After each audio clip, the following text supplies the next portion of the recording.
Fernando often jokes he once came to California for a weekend and ended up staying for over 30 years. As a kid growing up in Guadalupe, Victoria, a small town near Mexicali, he never thought one day he would settle down in the United States, living a transnational life between California and Mexico. He came to this country on a visa in the late 1970s, only expecting to stay for a weekend to visit his long-time and long-distance girlfriend, Justina.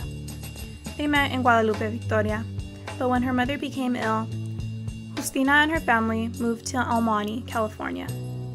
While they were separated by 250 miles, Fernando called her, wrote letters, and sometimes would borrow money to come visit her.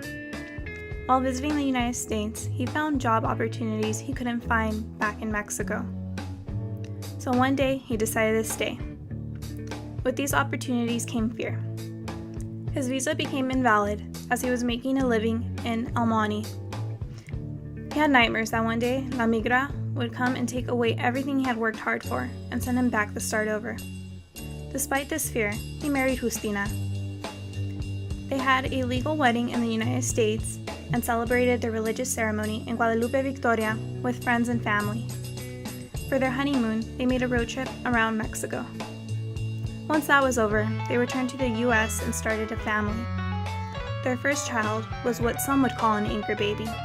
Soon after the birth of his first daughter, all of Fernando's fears about immigration soon washed away when Reagan announced amnesty in 1986.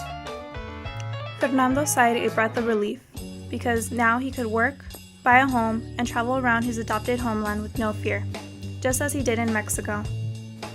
Fernando and Justina soon became citizens, like their 3 American-born daughters. However, Fernando did not break his ties to Mexico. On some Friday nights, he would carry his sleeping daughters out of bed, place them in the car, and make a weekend trip for Mexico. As time went on, these spontaneous trips to Guadalupe, Victoria became less frequent.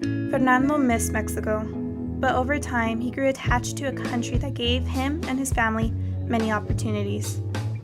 It is sometimes difficult for him to maintain a connection with his family in Baja California. Fernando was in the middle of making the 4-hour-long trip to see his ill father for his 79th birthday when his sister called him. With a heavy heart, she informed Fernando that their father was gone.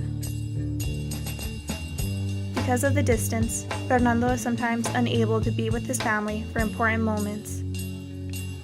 But Fernando has established a growing family in California.